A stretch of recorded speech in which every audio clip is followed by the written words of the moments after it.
అందరికీ నమస్కారం. నేను మీ కొర్వి వినయ్ కుమార్. ఎన్నికల ఫలితాలు పార్లమెంట్ ఎన్నికల్లో అలా, అసెంబ్లీ ఎన్నికల్లో ఇలా ఎందుకు వచ్చాయి తెలుసుకోవాలంటే ఈ వీడియోని చివరి వరకు చూడండి. 4 నెలల క్రితం జరిగినటువంటి పార్లమెంట్ ఎన్నికల్లో ఎన్డీఏ కూటమికి ఆశించినటువంటి సీట్లు రాలేదు. తిరిగి 4 నెలల తర్వాత జరిగినటువంటి అసెంబ్లీ ఎన్నికల్లో ప్రజల అభిప్రాయాలు ఎలా ఉన్నాయనేది తెలుసుకునేందుకు ఈ ఎన్నికల ఫలితాలు దర్పణం పడుతున్నాయి. కేవలం మహారాష్ట్ర, జార్ఖండ్ అసెంబ్లీ ఎన్నికలే కాదు, దేశవ్యాప్తంగా 14 రాష్ట్రాల్లో దాదాపు 46 అసెంబ్లీలకు ఉప ఎన్నికలు జరిగాయి. అయితే పార్లమెంట్ ఎన్నికల అనంతరం అప్పటికి ఇప్పటికీ ఏం మారాయంటే చాలా మార్పులు వచ్చాయి. ఇండియా కూటమి విజయం సాధించిన చోట తిరిగి బీజేపీ పుంజుకుంది, బౌన్స్ బ్యాక్ అయ్యింది. ఎక్కడ ఎన్ని చోట్ల విజయం సాధించిందో చూద్దాం. దేశంలోనే అతిపెద్ద రాష్ట్రమైనటువంటి ఉత్తరప్రదేశ్లో మొన్న పార్లమెంట్ ఎన్నికల్లో ఘోరంగా దెబ్బతిన్నటువంటి భారతీయ జనతా పార్టీ తిరిగి పుంజుకుంది. యూపీలో 9 చోట్ల ఉప ఎన్నికలు జరిగితే అందులో బీజేపీ 6 చోట్ల విజయం సాధించింది. వారి మిత్రపక్షం ఆర్ఎల్డీ 1 చోట్ల విజయం సాధిస్తే సమాజ్వాదీ పార్టీ కేవలం 2 చోట్ల మాత్రమే విజయం సాధించింది. ఇక రాజస్థాన్ లో 7 చోట్ల ఉప ఎన్నికలు జరిగితే అందులో 5 చోట్ల బీజేపీ విజయం సాధించింది. కేవలం ఒకే 1 చోట మాత్రమే కాంగ్రెస్ పార్టీ విజయం సాధించింది. 1 చోట బీఏపీ పార్టీ విజయం సాధించింది. ఇక పశ్చిమ బెంగాల్కి వస్తే ఇక్కడ 6 చోట్ల ఉప ఎన్నికలు జరిగితే 6కి 6 స్థానాల్లో విజయం సాధించింది అధికార తృణమూల్ కాంగ్రెస్ పార్టీ. అస్సాంలో 5 చోట్ల ఉప ఎన్నికలు జరిగితే 5కి 5 చోట్ల విజయం సాధించింది భారతీయ జనతా పార్టీ. బీహార్లో 4 చోట్ల ఉప ఎన్నికలు జరిగితే అందులో 2 చోట్ల బీజేపీ విజయం సాధించింది. మరో 2 చోట్ల బీజేపీ మిత్రపక్షంగా ఉన్నటువంటి జేడీయూ మరియు హిందుస్థాన్ అవామీ మోర్చా చెరొక చోట విజయం సాధించాయి. పంజాబ్ లో 4 చోట్ల ఉప ఎన్నికలు జరిగితే అందులో 3 చోట్ల ఆమ్ ఆద్మీ పార్టీ విజయం సాధించింది. కేవలం 1 చోట మాత్రమే కాంగ్రెస్ పార్టీ విజయం సాధించింది. కర్ణాటకలో మాత్రం 3 చోట్ల ఉప ఎన్నికలు జరిగితే ఈ ఒక్క రాష్ట్రంలో మాత్రమే కాంగ్రెస్ పార్టీ 3కి 3 బీజేపీతో పోటీ పడి విజయం సాధించింది. ఇక్కడ 1 చోట మాత్రమే కాంగ్రెస్ పార్టీ మెరుగైన ఫలితాలను చూసింది. మధ్యప్రదేశ్ లో 2 చోట్ల ఉప ఎన్నికలు జరిగితే బీజేపీ, కాంగ్రెస్ పార్టీలు చెరొక చోట విజయం సాధించాయి. అలానే కేరళలో 2 చోట్ల ఉప ఎన్నికలు జరిగితే కాంగ్రెస్, సిపిఎం పార్టీలు చెరొక చోట విజయం సాధించాయి. సిక్కింలో 2 చోట్ల ఉప ఎన్నికలు జరిగితే సిక్కిం క్రాంతికారి మోర్చా 2 చోట్ల విజయం సాధించింది. ఉత్తరాఖండ్ లో 1 చోట ఉప ఎన్నిక జరిగితే బీజేపీ ఆ 1 స్థానాన్ని కైవసం చేసుకుంది. మేఘాలయలో 1 చోట ఉప ఎన్నిక జరిగితే అక్కడ ఎన్పీపీ 1 చోట విజయం సాధించింది. ఇలా దేశవ్యాప్తంగా చూసుకుంటే మెజారిటీ స్థానాల్లో భారతీయ జనతా పార్టీ, వారి మిత్రపక్షాలే విజయం సాధించాయి. ఈ ఉప ఎన్నికలతో పాటే మహారాష్ట్ర, జార్ఖండ్ అన్ని అసెంబ్లీలకు ఎన్నికలు జరిగాయి. నెల క్రితం హర్యానాకు ఎన్నికలు జరిగాయి. ఈ నేపథ్యంలో ఈ రాష్ట్రాలతో పాటు దేశవ్యాప్తంగా 46 చోట్ల ఉప ఎన్నికలు జరిగాయి. దీని ద్వారా ప్రజల ఆలోచనలు ఎలా ఉన్నాయనేది చాలా స్పష్టంగా అర్థమవుతుంది. ఈ 46 అసెంబ్లీ స్థానాలతో పాటు ఈ 3 రాష్ట్రాలు అటు దక్షిణ భారతాన్ని, ఇటు ఉత్తర భారతాన్ని, అటు ఈశాన్య భారతాన్ని, అలానే ఇటు పశ్చిమ భారతాన్ని కవర్ చేస్తున్నాయి. కాబట్టి ఇది దేశవ్యాప్తంగా ఎలాంటి మూడు ఉందనేది ఈ ఎన్నికల ఫలితాలను బట్టి మనకు అర్థమవుతుంది.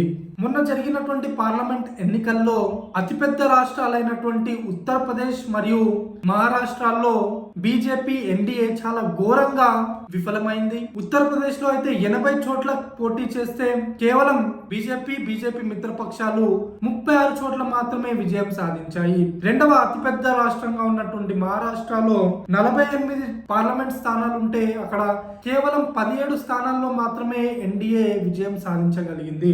రాజస్థాన్ లో 25 పార్లమెంట్ సీట్లుంటే అక్కడ కేవలం 14 చోట్ల మాత్రమే బీజేపీ విజయం సాధించగలిగింది.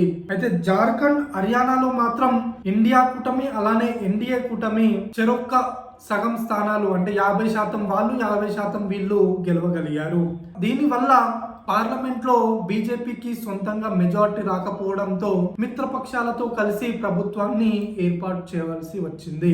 దీనికి ప్రధాన కారణం ఏంటంటే కాంగ్రెస్ పార్టీ రాజ్యాంగం సంక్షోభంలో ఉందని విస్తృతంగా ప్రచారం చేయడం, అలానే స్వయంగా హోంమంత్రి అమిత్ షానే తాము రిజర్వేషన్లను తొలగిస్తాము అన్నట్టుగా ఒక వీడియోని దేశవ్యాప్తంగా వైరల్ చేసింది కాంగ్రెస్ పార్టీ.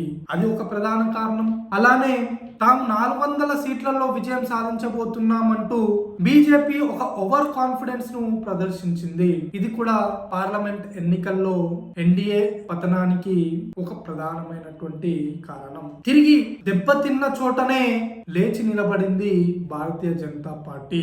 మళ్ళీ బౌన్స్ బ్యాక్ అయ్యింది. పోగొట్టుకున్న చోటే మళ్ళీ వెతుక్కోవాలన్న చందంగా ఈ ఎన్నికల ఫలితాలను చూస్తే అర్థమవుతుంది. రేవంత్ రెడ్డి మాట్లాడుతూ అసెంబ్లీ ఎన్నికల్లో ఒక ట్రెండ్ నడిచిందని, అందుకే బీజేపీ విజయం సాధించిందని, కానీ 2 పార్లమెంట్ ఉప ఎన్నికల్లో కాంగ్రెస్ పార్టీయే విజయం సాధించింది కదా అని చెప్పి చాలా స్మార్ట్ గా మాట్లాడాడు రేవంత్ రెడ్డి. నేను రేవంత్ రెడ్డి ఒకటే చెప్పాలనుకుంటున్నా, మీరు స్మార్ట్ కావచ్చు కానీ ప్రజలు మీకంటే స్మార్ట్, అది గుర్తు పెట్టుకోవాలి. ఎందుకు చెప్తున్నానంటే 2 పార్లమెంట్ ఉప ఎన్నికల్లో ఆ 2 స్థానాలు కూడా కాంగ్రెస్ పార్టీవే. ఒకటి కేరళలోని వయనాడ్ అయితే మరొకటి మహారాష్ట్రలోని నాందేడ్. వయనాడ్ సీట్ ముందు నుంచి కూడా కాంగ్రెస్ పార్టీకి సేఫ్ సీట్, ఎందుకంటే అక్కడ ముస్లింల జనాభా 46% పైగా ఉంది. అక్కడ మొన్న ఎన్నికల్లో రాహుల్ గాంధీ భారీ మెజార్టీతో విజయం సాధించాడు. అదే చోట ప్రియాంక గాంధీ పోటీ చేసి మళ్ళీ భారీ మెజార్టీతో విజయం సాధించింది. అందులో పెద్దగా ఆశ్చర్యపోవడానికి ఏమీ లేదు. ఇక నాందేడ్కి వస్తే ఇక్కడ మొన్న జరిగినటువంటి పార్లమెంట్ ఎన్నికల్లో ఇక్కడ కాంగ్రెస్ పార్టీ అభ్యర్థి 59,442 ఓట్ల మెజార్టీతో విజయం సాధిస్తే ఈసారి మాత్రం కన్నులు లొట్టబోయే విధంగా కేవలం 1,457 ఓట్లతో మాత్రమే విజయం సాధించారు. పార్లమెంట్ ఎన్నికల్లో 10,000, 20,000 ఓట్ల మెజార్టీతో గెలిస్తేనే చాలా నారో మార్జిన్ అని చెప్తుంటాం. అట్లాంటిది 1,457 ఓట్లతో మాత్రమే అక్కడ కాంగ్రెస్ పార్టీ గెలిచింది. నాందేడ్ అనేది కాంగ్రెస్ పార్టీకి కంచుకోట లాంటిది.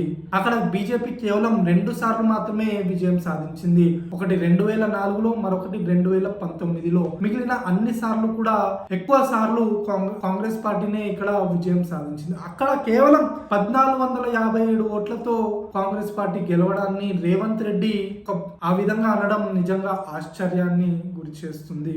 ఒక విధంగా చెప్పాలంటే పబ్లిక్ కి ఈ అసెంబ్లీ ఎన్నికల ఫలితాలపై ఆ ఫ్లేవర్ ప్రజలకు వెళ్లకుండా వీటితో కవర్ చేస్తున్నట్లుగా రేవంత్ రెడ్డి వ్యాఖ్యలు కనబడుతున్నాయి.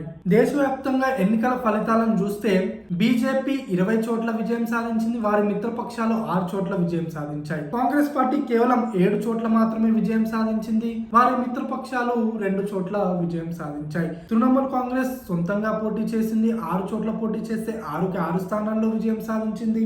ఆమ్ ఆద్మీ పార్టీ సొంతంగా పోటీ చేసింది. 3 చోట్ల పోటీ చేస్తే 3 స్థానాల్లో విజయం సాధించింది. బీఏసీ, సిపిఎం పార్టీలు సొంతంగానే పోటీ చేసే చెరొక స్థానంలో విజయం సాధించాయి. జార్ఖండ్ లో మాత్రం కాంగ్రెస్ పార్టీ ఎలా విజయం సాధించింది అంటే అది కూడా సొంత బలంపై కాదు, జేఎంఎం బలంపై విజయం సాధించింది. మొన్న జరిగినటువంటి కాశ్మీర్ ఎన్నికల్లో ఏ విధంగా అయితే నేషనల్ కాన్ఫరెన్స్ బలంతో కాంగ్రెస్ పార్టీ గెలిచిందో అదే విధంగా జార్ఖండ్ లో జేఎంఎం బలంపై కాంగ్రెస్ పార్టీ గెలవగలిగింది. జార్ఖండ్ ఎన్నికల్లో రాహుల్ గాంధీ కేవలం పరిమితమైనటువంటి ప్రచారానికి మాత్రమే వెళ్లారు.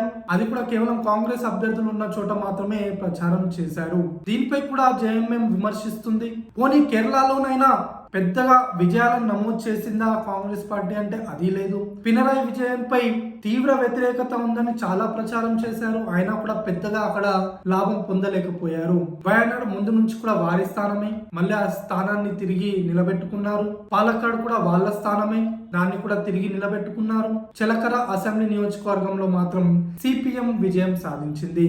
అక్కడ మాత్రం కాంగ్రెస్ పార్టీ పెద్దగా ప్రభావం చూపలేకపోయింది. కాంగ్రెస్ పార్టీ ఏమైనా సాధించింది ఇక్కడ ఏమైనా ఉందా అంటే పెద్దగా చెప్పుకోవడానికి ఏమీ లేదు. వాళ్ళకు ఎక్కడైనా బీజేపీని తట్టుకొని విజయాలు వచ్చాయి అంటే అది ఒక కర్ణాటక రాష్ట్రంలో మాత్రమే వచ్చాయి. అక్కడ 3 చోట్ల భారతీయ జనతా పార్టీపై విజయం సాధించింది. అదొకటే ఈ పూర్తి ఎన్నికల ఫలితాల్లో కాంగ్రెస్ పార్టీకి అనుకూలమైనటువంటి ఫలితాలు. దీనికి ప్రధాన కారణం ఏంటంటే ఎక్కడికి వెళ్ళినా కూడా రాహుల్ గాంధీ రాజ్యాంగం సంక్షోభంలో ఉందని పదే పదే చెబుతూ ఉండడం, చెప్పిందే చెబుతూ ఉండడం, అలానే ఏ రాష్ట్రానికి వెళ్ళినా కులగణనపై మాట్లాడుతూ ఉండడం, ఎక్కడికి వెళ్ళినా కూడా అదానీ అంబానీ గురించే మాట్లాడుతూ ఉండడం. దేశంలో అనేకమైనటువంటి సమస్యలు ఉన్నాయి. రాష్ట్రాలకు వెళ్ళినప్పుడు అక్కడ ఉన్నటువంటి లోకల్ సమస్యలను వాటిపై మాట్లాడవచ్చు, వాటిని ఎలివేట్ చేయొచ్చు. కానీ అవన్నిటిని గాలికి వదిలేసి ఎంతసేపు రాజ్యాంగ సంక్షోభం, అదానీ అంబానీ, కులగణన వీటిపైనే మాట్లాడిందే మాట్లాడి చెప్పిందే చెప్పి ప్రజలకు విసుగు తెప్పించాడు రాహుల్ గాంధీ. దాని ప్రభావమే ఈ ఎన్నికల ఫలితాలు. దేశవ్యాప్తంగా ఎక్కడ కూడా బీజేపీకి సరి అయిన పోటీని కాంగ్రెస్ పార్టీ ఇవ్వలేకపోయింది. బీజేపీకి ఏవైనా పార్టీలు పోటీ ఇచ్చాయి అంటే అది కేవలం పశ్చిమ బెంగాల్లో తృణమూల్ కాంగ్రెస్, జార్ఖండ్ లో జేఎంఎం, అలానే పంజాబ్ లో ఆమ్ ఆద్మీ పార్టీ మాత్రమే భారతీయ జనతా పార్టీకి పోటీని ఇవ్వగలిగాయి. ఈ ఓవరాల్ ఎన్నికల ఫలితాలను కనుక మనం చూసినట్లయితే అటు పార్లమెంట్ కానీ ఇటు అసెంబ్లీ ఎన్నికలను కనుక చూసే మొన్న పార్లమెంట్ ఎన్నికల్లో వచ్చిన ఫలితాలు కేవలం ఒక యాక్సిడెంట్ మాత్రమే అని, కాంగ్రెస్ పార్టీ చేసినటువంటి దుష్ప్రచారం వల్లే అనేది చాలా స్పష్టంగా అర్థమవుతుంది. అవి ట్రెండ్ సెట్టర్ ఏ మాత్రం కావు అనేది అర్థమైపోతుంది. ధన్యవాదాలు.